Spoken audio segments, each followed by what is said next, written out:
शरीरं सुरूपं तथा वा कलत्रं यशश्चारुचित्रं धनं मेरुतुल्यम् मनश्चेन लग्नं गुरोरङ्घ्रिपत्ने ततः किं ततः किं ततः किं ततः किम्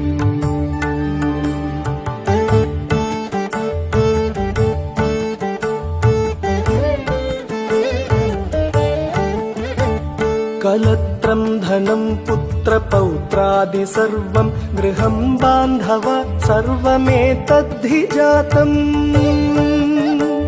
मनश्चेन्न लग्नं गुरोरङ्घ्रिपत्नी ततः किं ततः किं ततः किं ततः किम्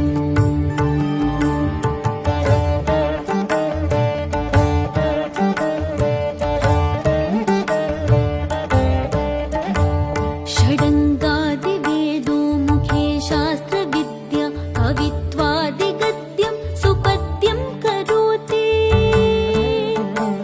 मनश्चेन लग्नं गुरोरङ्घ्रिपत्ने ततः किं ततः किं ततः किं ततः किम्